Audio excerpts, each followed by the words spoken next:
विद्यालयों का चित्र आज टीवी पर देखा है हमने भी, कहीं कोई तैयारी दिखाई नहीं पड़ रही है। लेकिन जो गाइडलाइंस है उसका अनुपालन सुनिश्चित करना सरकार की जवाबदेही है। इसलिए सबको इसमें सहयोग करना चाहिए। विद्यालयों महाविद्यालयों के शिक्षकों को भी इसमें नॉर्म्स का पालन कराने के लिए मुस्तैद होने की। नमस्कार, आप देख रहे हैं लाइव सिटीज और आपके साथ मैं हूं वसीम खान। बिहार के तमाम स्कूल, कॉलेज और कोचिंग संस्थाएं खुल चुकी हैं। ऐसे में छात्राओं में काफ़ी उत्साह देखने को मिल रहा है और हम तमाम लेटेस्ट तस्वीरें आप तक लगातार पहुंचाने की कोशिश भी कर रहे हैं।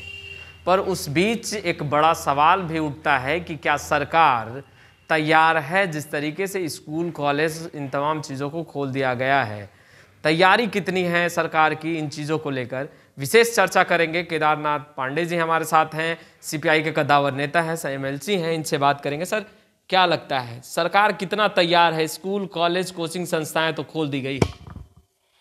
सरकार ने तो घोषणा किया था कि सैनिटाइजर और मास्क वगैरह की सारी व्यवस्था की जाएगी और जीविका दीदियों के माध्यम से मास्क की व्यवस्था करने की बात समाचार पत्रों में आई थी।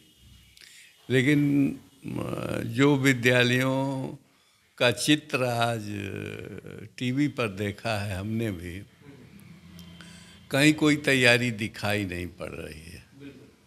और ऐसे बच्चे तो उत्साहित ज़रूर हैं कि बहुत दिनों के बाद स्कूल खुले हैं, लेकिन गाइडलाइंस का संपूर्णतः फॉलो कराना अभी आज बेहद ज़रूरी है।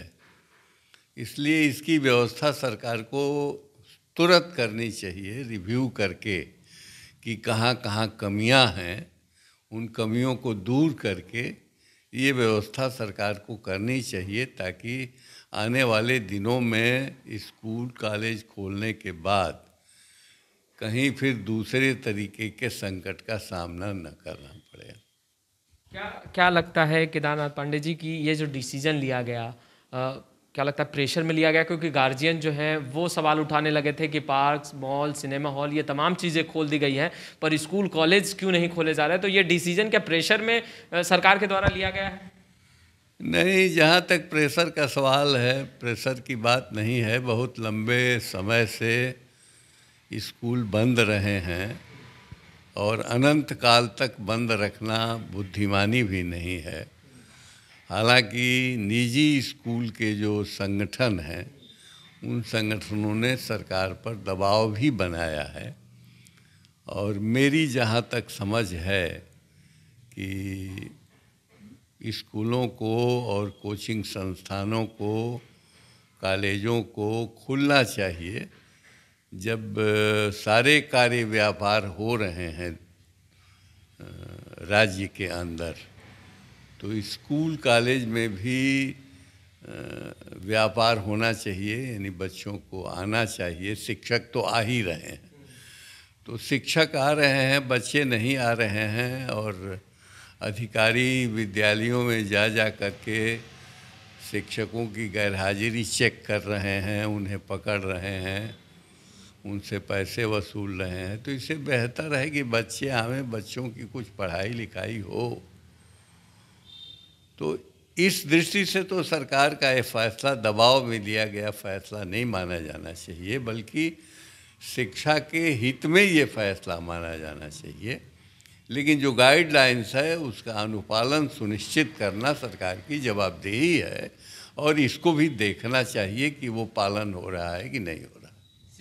शिक्षकों के मुद्दे तो आपने बाखूबी सड़क से लेकर सदन तक उठाए हैं, पर जो कमियां, जो चूक दिख रही हैं, छात्र जिस तरीके से कॉलेज जा रहे हैं और गाइडलाइंस जो हैं वो फॉलो नहीं हो रहे हैं, तो क्या सरकार को जगाने का कार्य और पहल आप लोग करेंगे? आगे बढ़ेंगे? हाँ, ये पहल शिक्षकों को भी करनी चाहिए। संस्थानों के जो हेड हैं और जो समाज के लोग हैं, बुद्धिजीवी लोग हैं, मीडिया है, सारे लोगों को मिलके और ये पहल करनी होगी कि विद्यालयों में, महाविद्यालयों में और कोचिंग संस्थानों में जो बच्चे जा रहे हैं पढ़ने वो सही तरीके से गाइडलाइंस का पालन करते हुए जाएं। अकेले ये सरकार पे अगर छोड़ दिया जाएगा तो सरकार तो हम ही आपसे बनती है, कोई मंत्री या सिर्फ प्रधान सचिव ही तो सरकार है नहीं जो सारी की सारी चीज़ों को कर लेगा। इसलिए सबको इसमें सहयोग करना चाहिए। विद्यालयों महाविद्यालयों के शिक्षकों को भी इसमें नॉर्म्स का पालन कराने के लिए मुस्तैद होने की आवश्यकता। तमाम वर्ग के लोगों को जागरूक होना पड़ेगा और गाइडलाइंस को फॉलो करने होंगे। हालांकि स्कूल कॉलेज खुल चुके हैं मगर कहीं ना कहीं चूक तो दिखाई दे रही है। तमाम जो बड़े कॉलेज हैं वहाँ सैनिटाइज़र का बंदोबस्त अब तक नहीं हो पाया है, ये एक बड़ी चूक है और गाइडलाइंस को फॉलो करना होगा क्योंकि कोरोना लगातार पैर पसारता दिखाई दे रहा है। खैर, लाइव सिटीज़ के साथ बने रहें, हम तमाम लेटेस्ट तस्वीरें लगातार अपडेट करते रहेंगे। तो आपने हमारे चैनल को सब्सक्राइब नहीं किया है तो तुरंत सब्सक्राइब कर ले। आपका बहुत बहुत शुक्रिया।